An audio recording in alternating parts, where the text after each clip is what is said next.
안녕하세요, 타니입니다. 오늘 주제는 SNS, 페이스북, 인스타 이런 것들을 염탐하는 심리는 무슨 심리일까? 이런 고민들을 엄청 많이 하시는 것 같더라고요. 거기에 대해서 한번 같이 얘기를 한번 해보고 심리 상담사님께서 보시는 거랑 제가 보는 관점, 제 가치관에 대해서 설명해 드리려고 합니다. 일단은 심리 상담사님의 말씀을 한번 들어보고 제가 결론을 짓는 걸로 한번 해보겠습니다.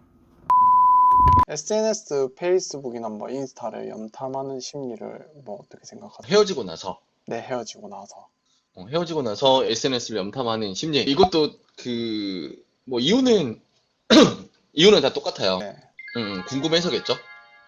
네. SNS를 만약에 이별을 당한 쪽에서 상대방의 SNS를 본다고 하면 뭔가 여지를 좀 찾고 싶은 마음, 또 상대방의 정보를 얻으면서 좀 안심하고 싶은 마음이 있겠죠. 근데 네. 대부분 SNS를 염탐하고 안심이 되는 게 아니라 더 네. 불안해지는 경우가 많고, 네. 반대로 헤어짐을 고했던 사람이 지금 SNS를 보고 있다 네. 라고 하면 어떻게든 좀 미련도 있고 감정도 아직은 남아 있으니까 좀 네. 궁금하겠죠. 궁금해진다는 것 자체가 감정선이 어느 정도 있다는 거니까, 만약에 상대방이 내 거에 SNS를 보고 있다 라고 하면 긍정적인 신호일 것이고, 반대로 나는 상대방 SNS를 보고 있다라고 하면 그거는 궁금해서 좀 안심하고 싶어서, 근데 오히려 보는 게 헤어지고 나서는 더 안 좋을 것 같아요.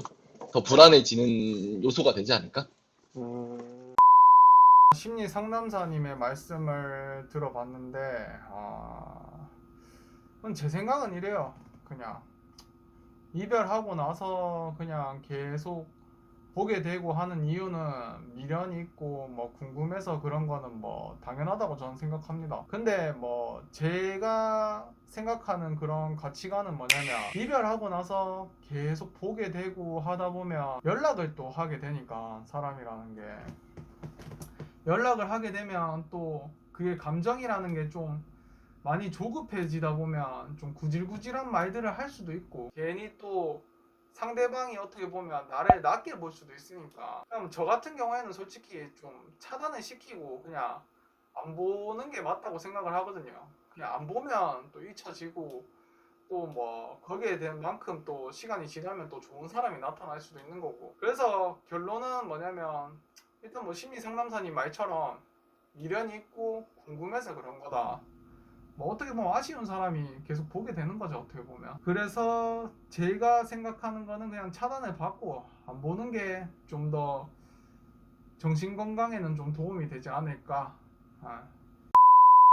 영상은 오늘 여기까지 하고요. 일단은 잘 보셨다면 구독과 좋아요, 알림 설정까지 좀 해주시면 감사하겠습니다.